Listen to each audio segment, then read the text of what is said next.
Hi everyone, मैं नीरज दोस्त आपका। तो अब मैं आपको बताने वाला हूँ कि 10th क्लास में 2 नंबर का एक्टिव वॉइस पैसिव वॉइस पूछा जाएगा। ये क्वेश्चन 100%, ठीक है। तो ये एक्टिव वॉइस पैसिव वॉइस है और आपको जिस तरह से पेपर में पूछा जाता है मैं यह बताने वाला हूँ। एक क्वेश्चन 2 नंबर का पूछा जाएगा, ठीक है, 2 नंबर का, ठीक है। अब हम करेंगे आसानी से, ठीक है। जैसे कि मान लो 15-20 क्वेश्चन करा दूंगा तो वहां से लिमिट में आ ही जाएगा आपके लिए, ठीक है। देखते हैं।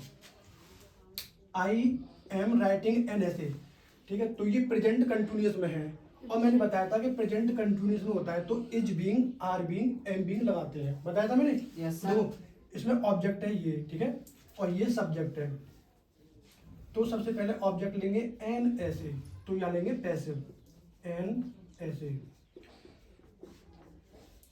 अब एन ऐसे is being, B E I N G, being, ठीक। जो भी फर्स्ट फॉर्म होती है जैसे आई एन जी है तो हमेशा पैसिव में चेंज करते समय थर्ड फॉर्म में चेंज करते हैं, ठीक है। तो राइटिंग का क्या होगा, रिटेन होगा,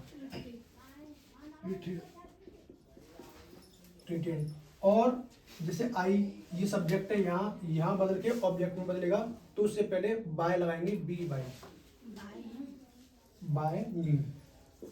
मैंने ये बताया था तुमको, आई को बदलते हैं ऑब्जेक्ट में तो मी होता है और जैसे यू को तो यू रहता है। क्लियर हुआ ये पहला? इस तरह के कर लोगे आराम से, ठीक है। अब दूसरा देखते हैं, सी हेल्प मी। ये है पास्ट इंडेफिनिट में, किसमें? पास्ट इंडेफिनिट में। तो मैंने बताया था कि पास्ट इंडेफिनिट में होता है तो उसमें वाज में और वर्ब में चेंज करते हैं, ठीक है। तो देखो यहाँ मी है तो ये सब्जेक्ट बदलेगा तो क्या आएगा, आई आएगा, आई, और आई के संग क्या आएगा, वाज, आई वाज, ठीक है। और थर्ड फॉर्म ऑलरेडी है ये, तो आई वाज हेल्प्ड। अब सी है तो सी को बदलेंगे हर में, ऑब्जेक्ट में, तो उससे पहले कराएंगे बाय, बाय हर। ये क्लियर हुआ, ठीक। अब तीसरा देखते हैं, सी इज राइटिंग ए लेटर, यानी कि वह एक पत्र लिख रही है।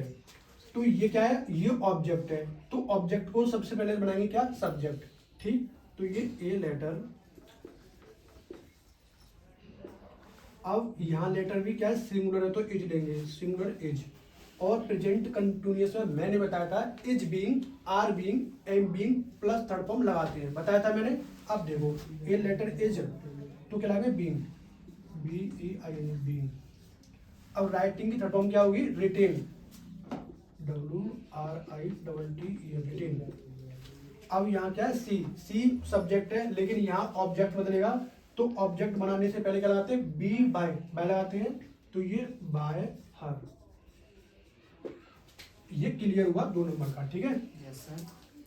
चौथा है he has answered all the questions, मतलब उसने सभी प्रश्नों के उत्तर दिए, ठीक है, उत्तर दिए हैं, ठीक है। तो देखो तो यहाँ पर ये क्या सब्जेक्ट है, ये हेल्पिंग वर्ब है और ये मेन वर्ब की थर्ड फॉर्म है और ये पूरा क्या है, ऑब्जेक्ट है। तो सबसे पहले लेंगे all the questions, all the question, Q U E S T I O N. S ये क्या है, बहुवचन है, प्लूरल है, तो क्या लगेंगे, हैव लेंगे, हैव। और बताया था मैंने कि जब भी है जब है तो हैव बीन में या हैव बीन में या हैज बीन में चेंज करते हैं, तो हैव बीन। आंसर्ड उत्तर दिया, यानी कि ये ऑलरेडी थर्ड में आना ही चाहिए, तो answered, A N S W E R E D, answered.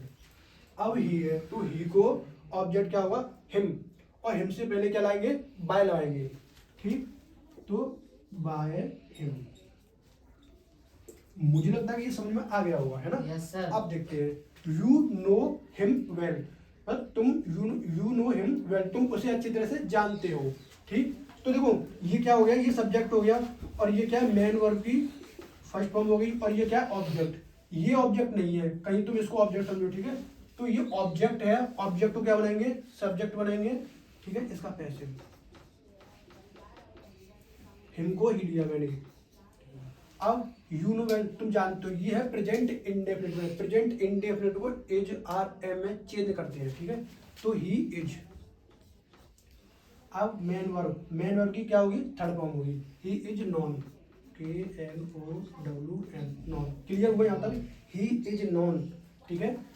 अब जो थर्ड फॉर्म होती है, मैंने एक चीज बताया था कि पैसे बनाते समय नो यानी कि नो या ऑब्लाइज आए तो उससे बाद में टू लगता है, बाकी सब में क्या लगता है बी बाई लगता है, लेकिन इन दो कंडीशन में टी ओ टू लगता है, बाकी मैं समझाऊंगा और ठीक है। Known known well to you का ऑब्जेक्ट यू ही रहेगा, यू। ये हो गई क्लियर। अगर आपको वीडियो में इस तरह समझ में आ रहा हो तो मैं आपको और समझाऊंगा, मुझे लगता है कि आपकी समझ में आ गया होगा, ठीक है।